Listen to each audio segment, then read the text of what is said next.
Welcome to the Reconstructing Inclusion podcast. We're creating a space to speak truth and examine context in diversity, equity, and inclusion. That means creating a path forward for everyone to recognize the benefits of inclusion individually and collectively. I'm your host, Amri B. Johnson. I'm a Topeka, Kansas, USA born, Switzerland based epidemiologist playing the role of an inclusion, diversity, and equity practitioner for the past 20 years. I'm the author of Reconstructing Inclusion, Making DEI Accessible, Actionable, and Sustainable, and the CEO of the DEI centered management consultancy Inclusion Wins, creating culture from the hearts of individuals. Let's jump in.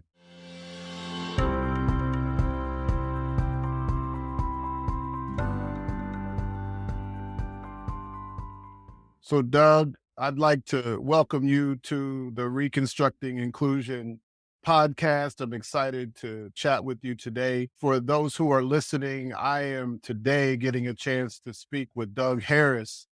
Doug has a very impressive bio. I'm not going to go into all the depth, but he is the CEO of the Kaleidoscope Group. And when I first started this work, I started looking around to see who I should be listening to and actually believing. And Doug was one of the few people that I felt like I should be listening to and believing, along with some others. But Doug has been at this since has it been 1988, Doug? 89, yeah. 89?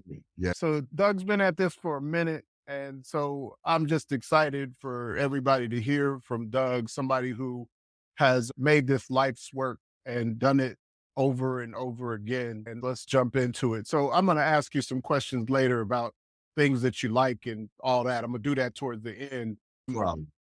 Tell us about your journey into this work we now call DEI. How did you get started? Tell us the kind of the journey. I was working at first, my corporate experience was Procter & Gamble. And then I left that and went into executive search, focusing in on minority recruitment. And then so many people I was placing was leaving. And I was talking to one of my clients. They said, Doug, the stuff you talk about, you should do diversity. So I said, what's diversity? I had no idea what he was talking about. He said, what's diversity? So he told me about it. I said, oh, you can make money doing that? I said, that sounds like a good idea. So I joined the company Be Young Associates and started off as a trainer. Then I became the co-owner of the company in 96. And then she sold it to me in 06. So it started off with 3 of us. And then it went to, we got about 60 people now. So the company has grown, we're global, doing the work. But I think the key thing for me, my whole life has been in this DEI space. So I grew up in inner city. My junior high school had 1,300 kids. We had 9 white students. Wow. And I graduated number 3 out of 700. So I got a scholarship to a prep school, and they had 800 students. They had 8 black. And I took an entrance exam. I was number 174 out of 175. So I went from 3 out of 700, 174 out of 175. 175 quit. So I was officially the dumbest guy in the school. And so I realized through that process that I learned everything that was put in front of me, but a lot wasn't in front of me.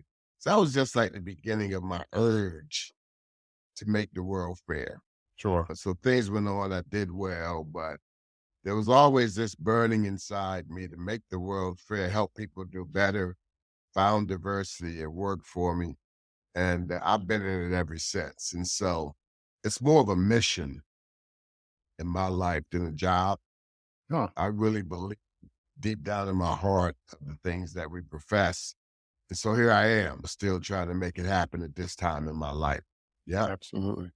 So, Doug, interestingly, when I heard about how you can make money in this work, I was like, oh, I'll sign up too. So was it the I can make money come before the mission and passion, or did you grow into that mission and passion? How did that Great work for question. you? Yeah, no, the mission and passion was there, Okay. and I just didn't know I can get paid for it. So that was more of a surprise. I just had never heard of it. This was not really talked about that much. Then I got in it. I'm like, oh my God, this really fits me and I can feed the family. So it was just a great combination. And so my heart has always been the guiding factor. Then I was blessed in order to make it also a life. Sure. So that's kind of how it worked. Yeah, appreciate that question for sure. Yeah. So the vocation that you can actually do something that you love and that you can pour yourself into is a Yes. gift in and of itself because all of us get that opportunity. So No, no. totally And understand. that's so real. Not many people do. And Sure. it's never even felt like work for me. Right. It's just felt like this is who I am. This is what I do. And it's hard to find the calling and line up with it like that for sure. Yeah. Sure. Absolutely. So you 3 decades in, you're not in front of clients all the time like you were in the early days. What keeps you moving forward in the work? Because this can get a little bit taxing Yeah, on it the can. spirit. Yeah. Yeah, for sure. I think it's a great, what keeps me going forward is I have been fortunate enough to meet so many people from so many backgrounds. My high school was a very wealthy high school. Just people are so different from who I was, and I love that. Then I went on to university, all these places. So I believe in people. I think there are good people in all backgrounds, having done a lot of global work, but we just come from different places and don't know how to bring those places together. There's Mhm. such a judgment factor for difference. And if you take that away and open yourself up to the goodness of everyone, it's just powerful. And the main thing that happens is you grow individually. So I look at my life and who I am. I'm the same guy. I went home a few weeks ago to a funeral and I felt real comfortable with my boys from way back in the day. Even though they said, Doug, you different. I could tell you different, but you still, and so many people think they're going to lose something when they move into a different stratosphere. And I just think there's nothing but things to gain. So that's just motivating for me, man. Learning from everybody, growing. And then my motto is to leave people better than I found them and do it with love. So that's my motto. And so I've been able to touch the lives and calls back, emails back. Man, I couldn't talk about this, but I talked to you. And it's just satisfying. So it's almost a spiritual gift along with a personal gift that has led me to this place. And it makes it easy. Even when I Sure. want to leave, I end up finding my way back. It just won't let you go. It It just won't let grabs me you go. like it doesn't I'm let here, go. man. It's holding me almost as tight as you do, Amri. That's what it's doing. We just getting started, Doug. It's been a while since I've seen you because I haven't been in the U.S. We were talking when we were getting prepared. I used a quote, and I'm gonna share it with the group. It's the 50th anniversary of hip hop, and I Okay. remember when KRS-One would talk about Cool Herc and all these rappers, all these DJs that kind of brought hip hop to the fore. And I was sharing a quote from KRS-One, and I think it's appropriate to someone who's been at this for as long as you. KRS-One in his song Health, Wealth, and Knowledge of Self, he says, what separates the pro from the amateur is stamina. It's not how long you can rhyme, but how long you've been rhyming, changing with the times and still finding yourself climbing for wealth, blow for blow. You keep showing you're all knowing.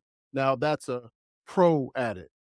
Yeah. I paraphrase. I might not have gotten it as well as Chris, Yes. but I'm you in. told me that you were on a flight with him. This is a bit of a digression, but it was quite remarkable that we hit it. You were on a flight with him, and where did that interaction go? This isn't. I like the fact that you like these little excursions to the left and to the right. Yeah. So we're in first class, so we're sitting next to me. So I knew who he was, right? I'm like, I know he's on a plane. He probably just came from somewhere. I'm on a plane. I may not want to talk, so I just sit back and relax. So he looks at me and he says, "Do you know me?" I said, "Yeah, man, I know you." So then, who am I? He tested me. I said, KRS-One. He said, "Oh, you do know me?" I said, "Yeah, man, but you're on the plane. I ain't gonna bother you. I'm gonna get you bother you all the way." And so we started laughing, and then we talked. It was a long flight, about 3 hour flight the whole time. And it was almost like a kindred spirit. I had my little suit on, so he didn't know what kind of person I was. And we were getting deep into just the essence of life. Right. I was like, wow. And so afterwards, we connected, shared numbers, never did get back in touch. but it's like a lifetime memorable experience. And again, it just connects to our work. We don't know how we're going to start, but if you're real and you're genuine, and he's extremely genuine, it was no sense. I don't know if I should say this. Look, we're talking and we had a beautiful conversation. And I want the world to take on that mantra. There's nothing but love, insight, and growth in this world if we can reach it, grab it, and bring it in. And then it just makes our organizations that much more powerful. Absolutely. People are in companies today, they feel like they're in jail and the gate is open. You know, I'm like, walk out. You can walk. The gate is open. But that mindset just keeps them locked in. And there's so much they're missing out on, their company is missing out on. And so if I can do something that can help that releasing of their potential and what they can be, it's just a satisfying process. Yeah. Absolutely. That's beautiful. As KRS-One would say, that's it. That's all single, solo, no one, no less. That's a true fan, man. Don't look too much of that on me, man. I'm gonna look at you are. I'm a huge hip hop fan. Yes. Doug, we had what a lot of people call an inflection point, so to speak. You've seen a lot of things happen in this space. Yes. Even all the way back to Rodney King. You were Yes. in that space in this work around that time as well. I But was. in 2020, we saw the murder of George Floyd, and we had a global pandemic that really impacted minoritized, racialized communities and the poor more than anybody else. Yes. What do you feel has changed in the DEI work broadly since 2020, and particularly May of 2020? Yeah, it's been big. One of the first things that happened is a lot of people got into work because the demand for it was amazing. And so always had a lot of people, but it might have tripled inside because there was such a need for it.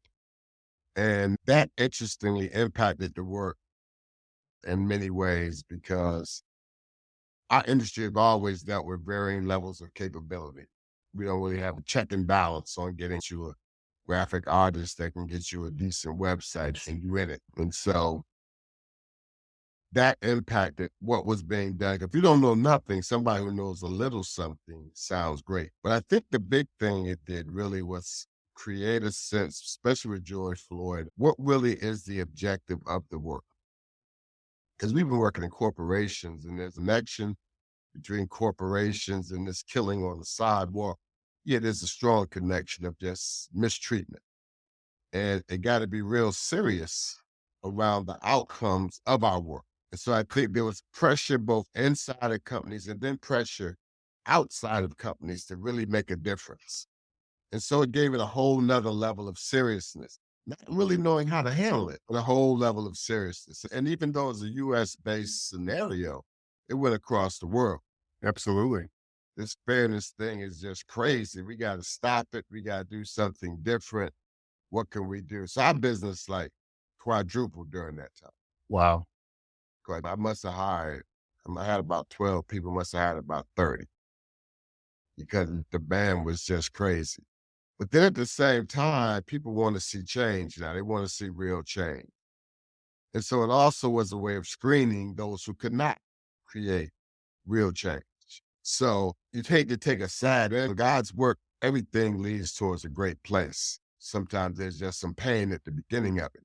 Yeah. But it leads at a great place. So I think companies are a lot more serious, but they don't know what to do with that serious and they need support.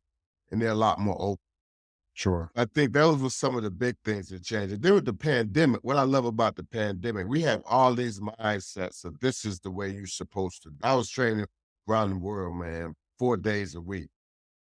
I ain't been around no people training in 3 years. I sit here just like I'm talking to you. Hey, everything is different. There's so many different possibilities. Right. And you can't control what's going to happen in the world, so you better be able to adapt and do it well. And that was exciting for me. Sure. I can now do my session, man, and go in my living room and watch LA Law or something. I'm good. That's fantastic. The world just changed around what's possible. Yes. Absolutely. The world's changed around what's possible. Do you see, where do you see the work going? Obviously, the past, probably, I'd say the past 3 or 4 months, and I'm probably overly in the social sphere in on LinkedIn, Twitter, et cetera. Mhm. But people are very much saying that, oh, companies are cutting DEI and they're not serious about the work and they're pushing back and all this stuff that's happening with politics and pushback on anti-racism and CRT and even just basic history that include people from African descent. Yes. Where do you think we're going given some of these things, some of the pushback and what was started in 2020 seeing a somewhat of a decline the past year or so? Yeah, it's interesting because, like you say, with George Floyd, there was this big uprising, and then that balloon is coming down. And the way I see it is that the focus today is really on value. Really, how can you make us a better organization? And people they've been coming out leaders. We got cancel culture. So we're really almost moving in the opposite direction at times around what our work was meant to do, which was to bring people together, create an equitable place where you maximize their talents, and then you achieve unbelievable outcomes. And so, what's taking place today, when I look at the outcomes of our work, I think there's three major outcomes. One is respect. How can we create a respectful culture? Two is opportunity. How can we create more of a sense of equity and fairness as it relates to people getting positions, having money spent on their issues, all of those factors. And then the third one is value. How can this work make organizations stronger? So when I got into it 35 years ago, it was about opportunity. Mm. We didn't see people in positions. We got to do something different. Right.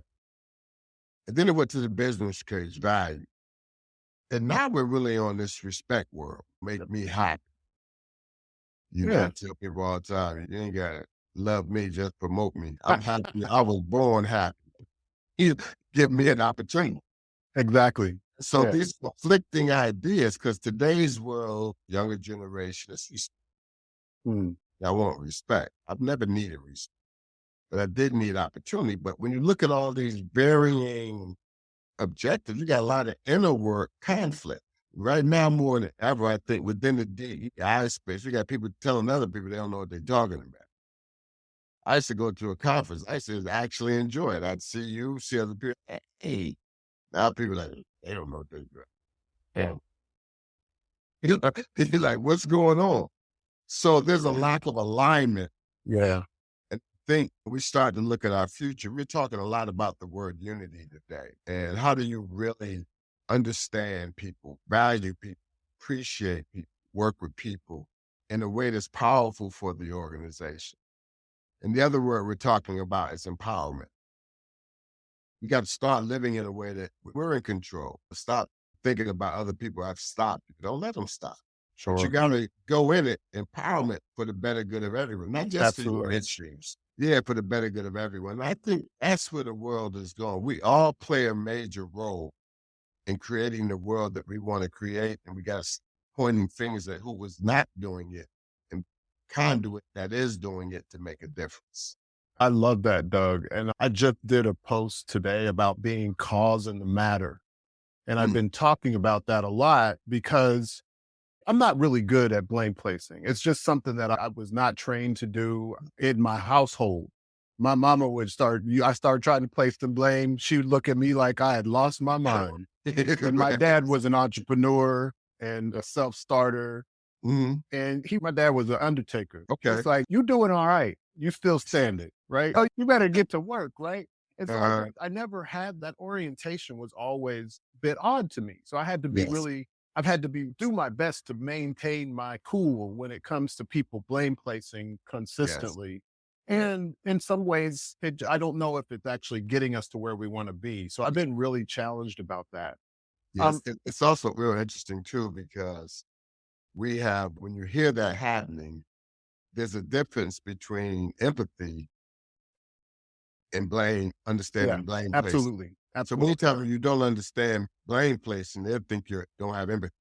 I got empathy, but I ain't listened to no blame place. I haven't used that term before, so I'm a steal that one. I don't think I've ever stolen nothing from you. I think I'm listening. Now, speaking of that, we were talking about something and you told me not to steal it. You were talking about the work that you're doing now with Doug Harris OG, and I'd love to hear more about it because it was profound to me. And I think the listeners would love you to share it. But you shared with me a phrase and you told me not to steal it jokingly. I was tempted, but I don't remember it. So it's kind of like there were some words like love and like on and steroids, all of that was in there. Yeah. So tell us about the love principle and share that phrase with folks so that I can make sure that I give you credit, but still steal it when I did. Yeah, that's why I like you, man. You're a fair thief. That's what's good for you. You call me things, but you can't call me unfair. Yes. That's it. That's why I'm on here. That's why I'm on here. You my man forever. Yes, sir. But in a world where we talk about the word love, there's a lot of misunderstanding of it. There you go, the emotional right. How can I love somebody if I don't like them? And people look at love as like on steroids. You only love people you like a lot. That's a whole different game. Love is about the condition of your heart and how you treat people. I'll tell a quick story. Me and one of my buddies was really arguing when I was about 13, 14 years old on this corner. We were calling each other names. This is one of these arguments you don't even recover from. He's just like an old friend after this one. And we was going at each other. He got animated. And while arguing, he tripped and fell and was about to hit his head. And I jumped and grabbed him to make sure he didn't hit his head. And so he looked at me and said, man, we arguing and all that, and you caught me? I said, yeah, that's who I am. He said, that was me. You would have bust your head. And the girl, see, that's just a different inner making. I will never see anyone hurt. We may differ. Love within me, I'm going to do what's best for you. And it's interesting, as soon as he stood up, we started arguing again. But the reality is this, that's in me. It ain't love for you. It's really love that's in me. It allows me to do the right thing in the right way in all situations. And so as people think it's love on steroids. No, it's a whole different animal when we start getting involved with love. And so it allows us to not judge, understand, try to grow, help people when they make a mistake versus cut them down. It's a whole different game. And I think we're lacking a lot of that based on a misunderstanding of the word and people not being raised with that orientation. Sure. Getting to something that, in my experience in cultivating my spirituality, is something at the center of faith. Yes. And is that, I want to hear more about Doug Harris OG. Is that, I don't want to say you're a preacher or nothing. I don't think that's what's going on, but there's a lot of that energy inside of what you're telling me. No question. No question. I've been having to camouflage that for 35 years. Since I don't know how the world will take it, but it's all there. It's all faith. It's all about having a higher purpose. Sure. It's also all about understanding how to even see yourself. Yeah. Because love is really a humility factor for the individual. Talking with listeners, how do you change people? I said, no, I'll lead them to change. They change themselves. I'll lead them to change. So you don't be getting on this ego trip when you're really driven by love. Yeah.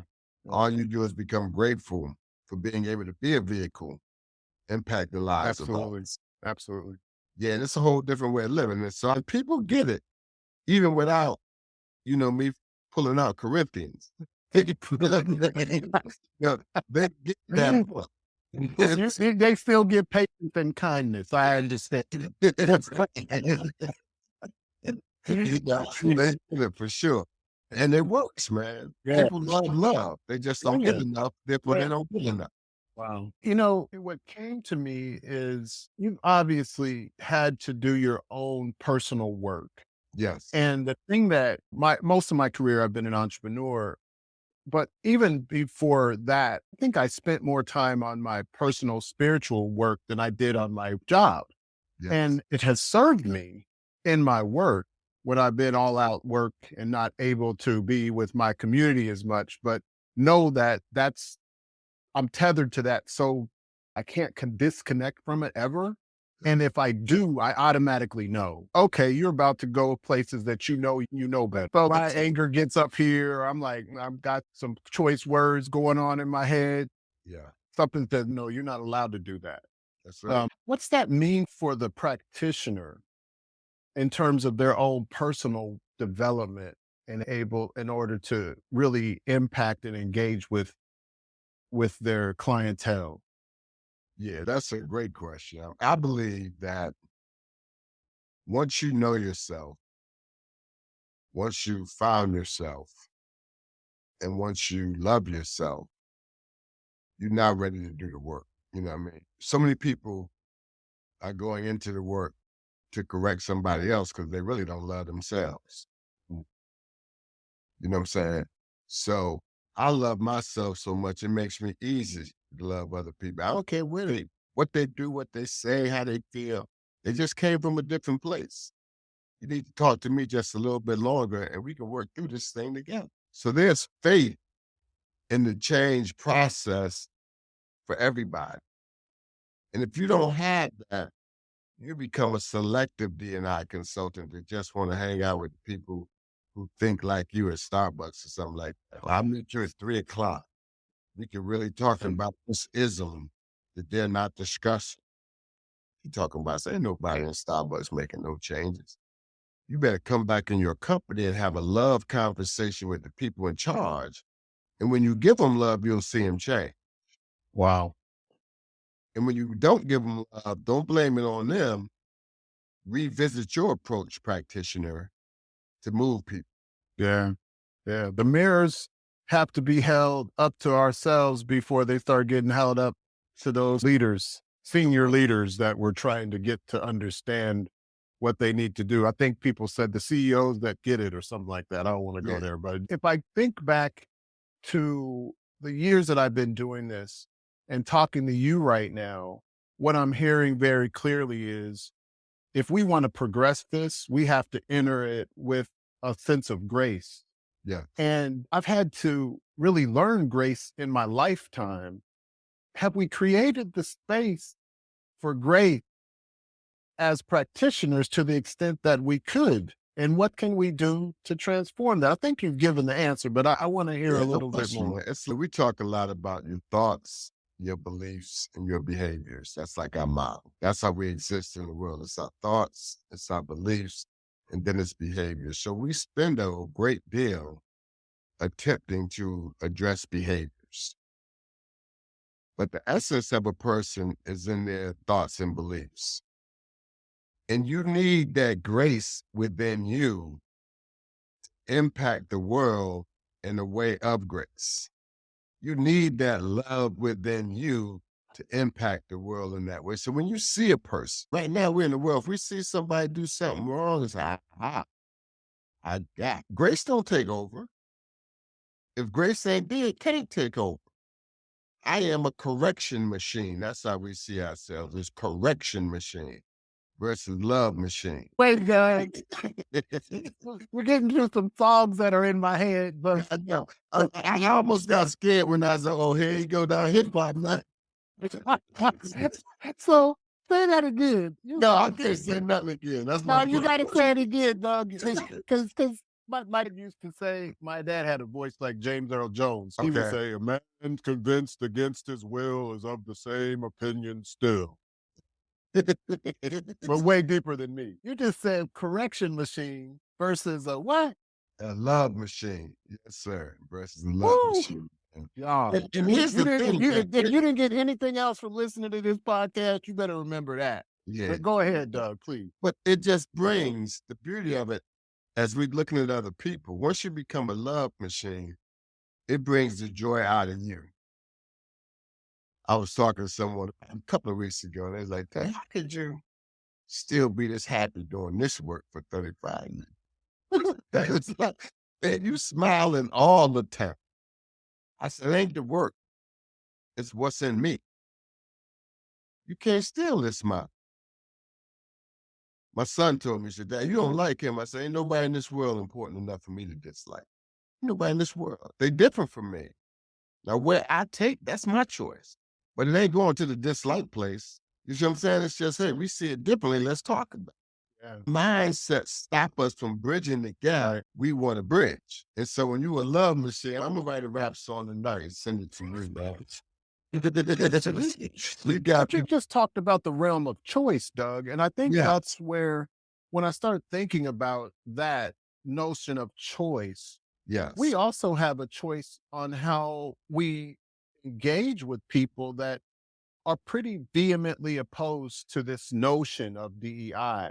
Now, it doesn't mean it's really what DEI is and can be, but there's an opposition to the notion. And it seems like for some practitioners, they move into that correction space. Yes, they do. What can move you to pause from that just for a moment so you could actually create the conditions that the organization would like to have for people to do their best work? Yeah, that's a You get powerful into point. that space. What do you do when you're there? They Yeah, just I are would like, say no, DEI is not important, blah, blah, blah.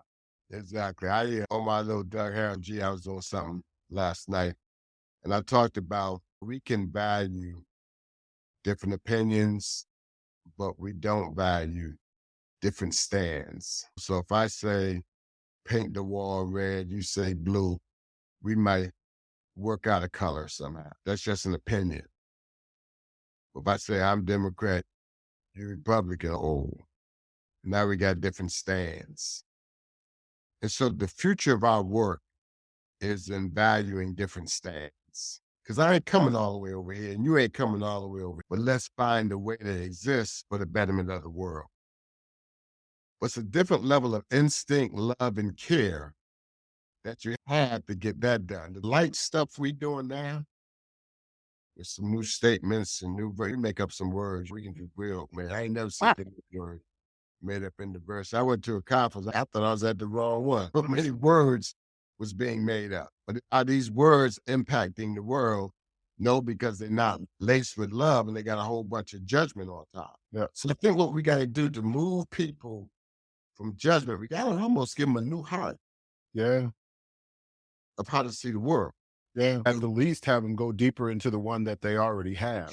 You got to do your own work. Man, look, Yeah. did you leave diversity for a minute? Go to one of them, grow yourself camps.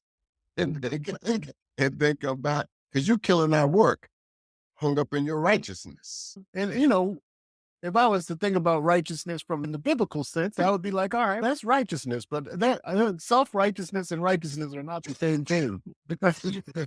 Look, you know what? You almost gave me two things to steal it for. I like you, man. You don't have to give me any kind of attribution for that one because I stole that from a way long text way before I was even in existence. So, Doug, we're moving on time. As organizations and practitioners, I think you've said quite a bit of this, but if you were to summarize 3 bits of insight or advice that you would give to those who want to deepen the organizational practice in DEI, what would those 2 or 3 things be? Yes, it's a great question. Let me share this and tie right back. When we look at unity, we look at as empowered people. We often say having like kitchen table relationships with others, where the truth is being shown, and they're working as a team to really produce better outcomes, which leads to a transformed organization. And we have gotten so hung up in the organizational work that we haven't built the people to make that work happen. Mm. Diversity in an unintended way has made people blame chasers. What was the term we used? I done lost it already. Blame. I don't remember either, but Well, look at the always blaming, always blaming.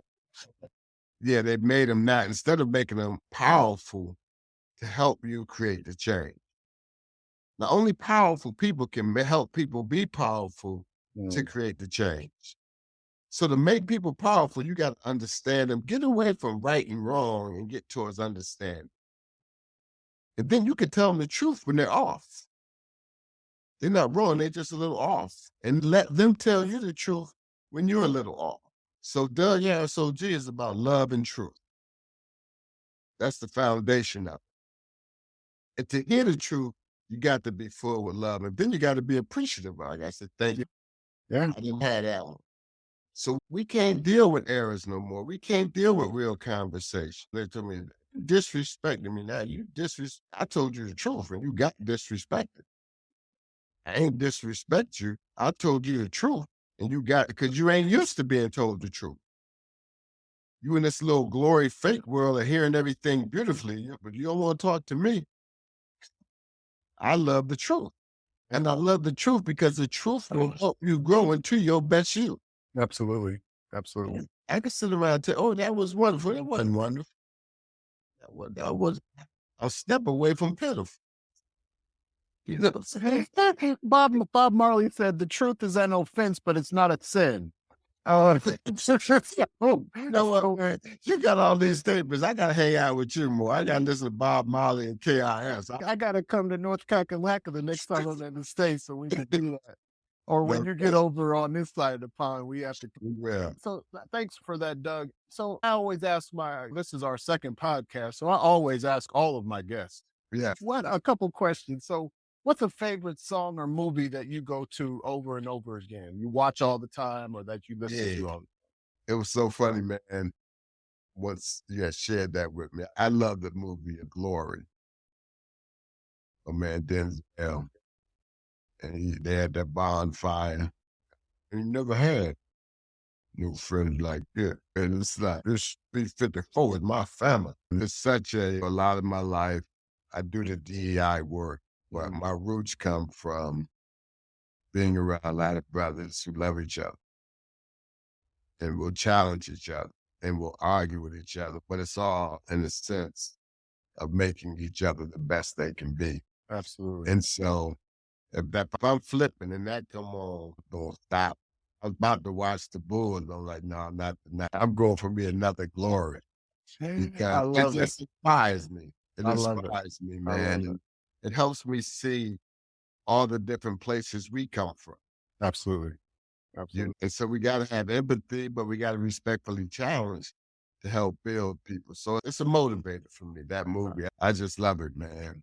And so I may be about the 45. I might see it 45. Wow. Time. Oh, God. You're going to make me have to pull it out now. And so what one book has influenced you that inspired you significantly? Yeah.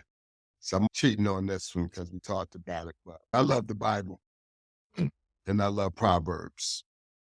And it's called the Book of Wisdom. And I think in life, we all have experiences. And many times we react to those experiences versus respond. Some respond to God. Now, what do you respond with? You do your thinking instead of reacting, then you respond. What do you pull on? And so I have been pulling on my whole life, man. There's 31 chapters in Proverbs. I read one every day. Wow. The day of the month. So it's about 18 years now. About 18 years. So I just read 20. If I knew I had you on, I said, I better get ready. Let me read 20 right. But you read it, and it's so funny because it drops.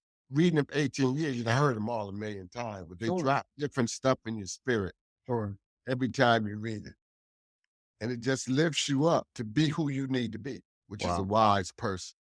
Wow. So that's the big one for me. Then I also read this one book, man, when I first became an entrepreneur called EMT. And I would love to give the author credit, but it talks about an entrepreneur, a manager, and a technician. It's by Michael Gerber. It's called oh my God. It is called I've read that book several times. I know exactly what you're talking about. I'm going to have to put it in the show notes because I read that book over and over again. I know exactly what you're talking about. Yeah, no question. And I'm an entrepreneur by spirit. It talks about a lady making cakes as a technician. Then she wanted to create a business. And she make the best cakes, but she ain't no entrepreneur. She don't know how to manage a business. But you need all three. You do. It's called the E-Myth Revisited. That's there you go. E-Myth. That's no question. But that's been big for me because it also just helped me realize who I need around. Sure. You know who you are, you find out the help you need. Absolutely. If you Yep. think you're good like I do, you think you could do it all, but no, you can't. You Oh, can't my do it. brother, I've been there way too many times. I'm still working on that, but Yeah, that's absolutely spot it's on. clarity, man. And it's Um, really a valuing differences model. Yeah, no question. It's a valuing differences model. and then one person, you don't have to be limited to one, but a person that's really influenced you personally or professionally in your life or career journey. Yeah, it's funny, man. When I was about years old, Jackie Rob, I was born and raised in Hartford, Connecticut. And my mother was like a social service person. She got him to come to Hartford, Wow. taught the kids. And he took a picture with me sitting on the shoulders. And so I wasn't totally aware of him at that time. But everybody was going crazy. I said, well, who is this dude? Everybody, what do you do for baseball? I was, oh, okay. You a pro? Yeah. And so I started following him from a little shorter. Wow. And I love this dude, man, because what he does is just emphasizes the importance of performance. People cry at the littlest thing they go through as they on their journey. My man was sleeping in cabs. He was being spit on, all of that. But when he got up to the plate, he said, watch me perform. That's what's going to speak. And so he wasn't going to be stopped. Nope. It was one of the greatest ever. Absolutely. But when he taught, man, he talks about performance. A lot of things you can't control, but when it's time to perform. And so when I look today's world, it's like, if the situation ain't perfect, I can't perform. I'm like, I'm baby Jackie Robinson. I can't stop me from performing. I can't stop me, but I don't care what, you cannot stop me from an empowerment. That kind of agency, Doug, Yeah, is what I think is something that we need to spend more time on. yes. And I remember when they were doing the efficacy work back in the day with Mike and all the crew and, Yeah, Jay Howard and and all that. Jay Howard and them. Yeah, man, that work changed me. That's what Yeah, actually got like, oh, this is the real stuff. And that like, those are the kind of folks that influence me, man. That I really appreciate you bringing that back to the fore. And yeah, I no, love Jackie Robinson. Doug, I think I could talk to you all day. We definitely have to make this happen so we can spend some real time together. yeah. Is there anything that I should have asked you that I didn't that you'd like to add to the dialogue? Yeah, it's almost in this last question. And I don't know if it's what you should ask me, but what I want to say is that we are powerful people. And people have got a hatred relationship with the word power because they think it's about manipulation of others versus the uplifting of others. And powerful people make a difference. But you got to believe you're powerful to make the difference. If not, you're going to be saying things that end the way. You're powerful. And from a godly standpoint, that's your source of power. But it's a source of power to bring more love, unity, valuing of people to the world. Don't feel unempowered. You're powerful. And Doug Harris, OG, is all about empowerment and finding your power. And yours is going to be different from mine. It's going to be different from a man. It's going to be different from the person you admire. But find your power. And real quickly, I'll share this with you. I went to Tufts University out in Boston. There's a lady, her name was Lily. And Lily worked at the cafeteria. And she checked your card when you came in to eat. And so I was late to the cafeteria, and it was just me and her in there. And she'd stick around for people when they late to make sure they eat. She was unbelievable. I said, how long you been doing? She said, I've been doing a long time. I said, you plan on leaving? She said, I love it.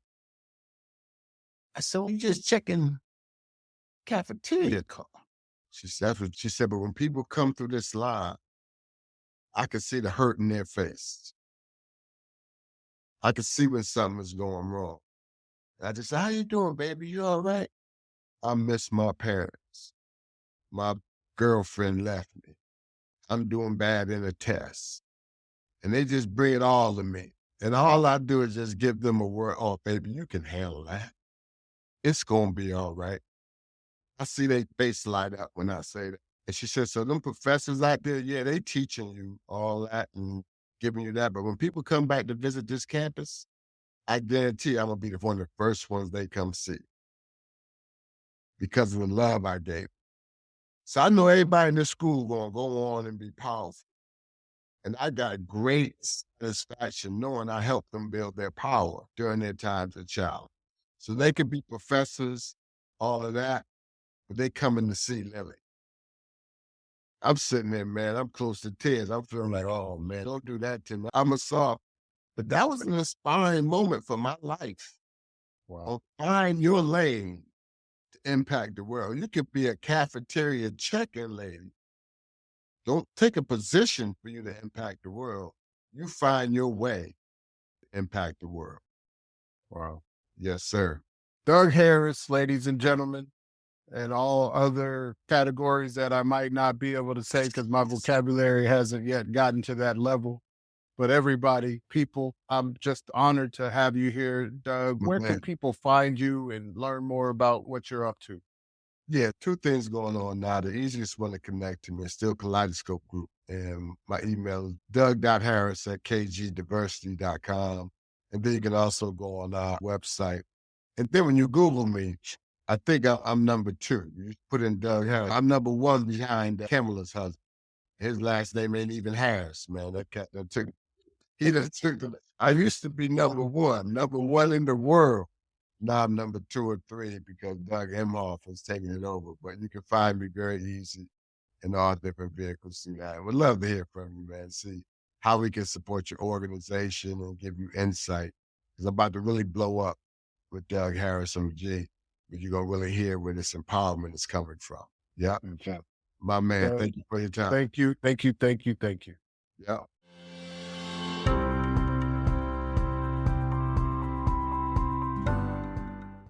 If you are committed or simply a little bit curious about how to make DEI accessible to everyone, actionable, that is, unambiguously prioritized and sustainable, aligned with personal and organizational purpose, hit the subscribe button. Make it a great day. Peace.